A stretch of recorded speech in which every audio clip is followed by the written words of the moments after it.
Australia is the world's driest inhabited continent, and in the past decade, farmers have been struggling with severe drought and unpredictable weather.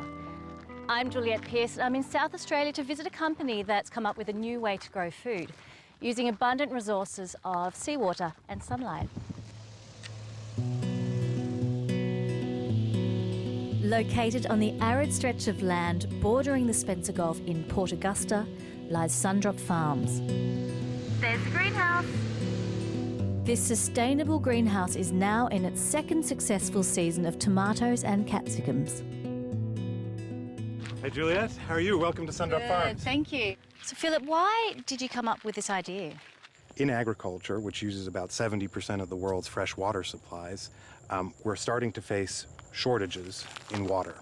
Greenhouses are more water efficient than growing in the field. The issue with greenhouses is that they're very energy intensive. So the reason we came up with Sundrop Farms is to address the water and the energy component head on.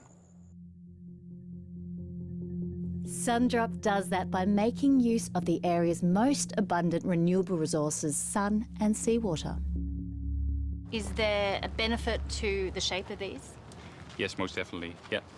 The shape is in such a way that it tracks the sun over the day, and every ray of sun that hits the mirrors is then focused on this tube.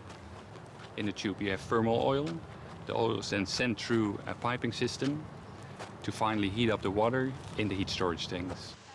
The thermal oil heated by the sun is pumped to a heat engine where it converts seawater to steam.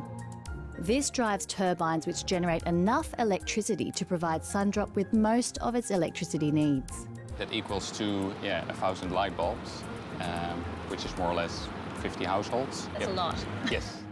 Secondly, the hot oil heats more seawater, which is piped directly into the greenhouse to provide heat through the cold desert nights and winter days. More seawater, also heated by the oil, enters a desalination plant where it condenses to form distilled, salt-free water which the plants need in abundance.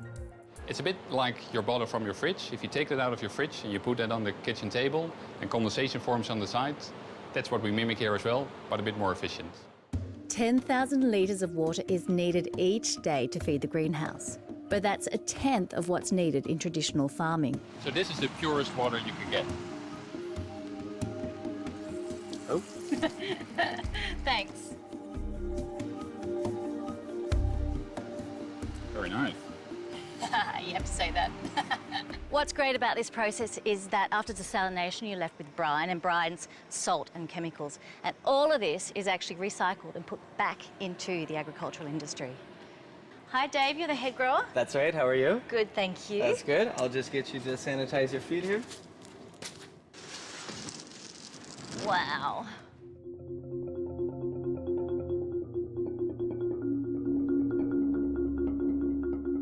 Is it a horticulturalist's dream to work in this environment? Well, you know what? The great benefit of having a closed structure like a greenhouse is you're able to control the climate, you can control the level of insects and diseases much better than you would with traditional farming. Okay. Whoa. Oh! Sorry. Whilst my lack of trolley control is obvious, every element of production is a fine-tuned machine and nothing is wasted. Seawater is even used as a natural insecticide. I was expecting a big pest. No, the most dangerous pests are going to be the smallest pests.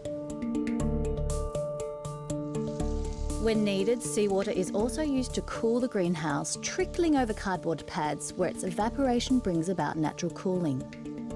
Let's see if I get it right. It's not too hard, I don't think. Very good. Very good. The master. Only how many to go? How many are you selling per week? A good average over the 12 months of the year is about 5,000 kilos a week are being shipped out. That's a lot, isn't it? Yeah, it really is. You know, we're looking at about 3.5 to 4 heads of tomato per square meter, and each one of those heads will produce one of these guys right here each week. The yield is 15 to 30 times higher than conventional field production. So you're probably sick of them? No. You never get sick of a great tasting tomato. With nature on their side and pretty tasty tomatoes, Sundrop Farms is developing a greenhouse 40 times the size of this one. It will be in production by 2013.